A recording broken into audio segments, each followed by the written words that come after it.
Hello everyone, this is Tim, and today we're going to do something a little bit different. Just because of the location I'm in, I don't really want to do a video, so we're just going to do it audio only, and just have the RPGaDay 2017 questions right there. This is also going to be a catch-up for the rest of the questions, so I'm just going to try to do them all. Number 26. Which RPG provides the most useful resources? I think GURPS, with all of its various supplemental books, is probably just a great resource for any campaign. You know, just find the flavor and style and genre that you want, and I'm sure there's a GURPS book out there, a GURPS splat book for you to check out.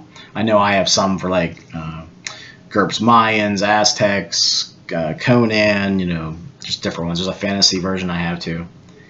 And also D&D 3rd edition, because of the OGL, there were so many settings put out, all translated into D&D terms. So sort of like a way of condensing all that into something that people understand. So as long as you understand D&D 3rd edition, it shouldn't be too hard to translate stuff over to your campaign and system of choice.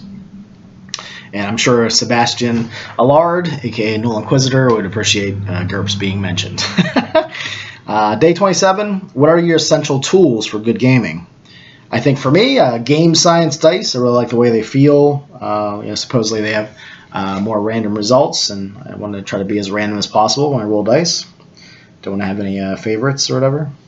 Character sheets that are well laid out and have tips for character creation on them. That seems to help out a lot whenever you're starting a campaign.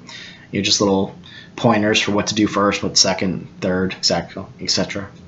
Also, if you have any house rules, I like to see those incorporated onto character sheets, and I like to make my own. And that's kind of fun sometimes to figure out the layout, and it's time consuming, but I think it's well worth it. Another tool is organizational methods to present options and information to the players, like setting information, things to do when their characters level up. And I like to use like forums, social media groups like on Facebook or Google+. And also I like to use these tools to keep track of the campaign. If I'm organized and keeping up on it, I like to have recaps for the players. In the past, I've used recap videos and just linked to the video so that people can listen to them when they're walking or hanging out at their computer. That seems to help. And I think the last one is just I guess that's communication right there, the stuff I just mentioned. But to learn as you go and to learn by doing. Try to think about ways to teach the RPG in choice, the one that you picked, to your players if they don't know it. Just think about being yourself as a teacher of system and setting, and to just try to help them out in the best way you can. Day 28. What film series is the biggest source of quotes for your group? I think Star Wars, Ghostbusters, and maybe Monty Python and Conan are probably the top four. I don't know if I could pick just the top one. Day 29, what has been the best run Kickstarter you have backed? And for me, as long as I get a finished product, either a PDF or a physical copy, I'm happy. But Raphael Chandler's second edition of Uscream comes to mind. And he had put out a monster book, and I can never remember the name of it. Lucius Nostrali or Nostre, something like that. Again, I think it's Latin. And I have the PDF on my computer, but I forgot to pick it up. But yeah, that was pretty well run. Also, Clint Krause over at Red Moon Medicine something. Sorry, Clint. He also does pretty good Kickstarters, and I've backed several of those now. What is an RPG genre mashup you would most like to see? I think for me, I've been thinking a lot lately about Buffy the Vampire Slayer set in a medieval time.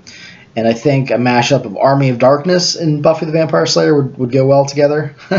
And I'm sort of digging the Unity system right now, so that's been rattling around in my head. Last question. Day 31. What do you anticipate most for gaming in 2018? And I think for me it's simply gaming more, running more games, and finishing up, hopefully, my second published adventure, Suffering of the Moth Queen, which is almost 200 pages right now and just text, so it's kind of a massive beast. It's probably going to come out closer to 2019 if I had to guess. But let's try to get it out in 2018. That's the goal. All right, everybody. Thanks for listening to all the RPGaDay questions. I hope to continue doing videos in the near future. With my son going to kindergarten, hopefully I have a little bit more free time during the day. Thank you very much, and I'll talk to you later.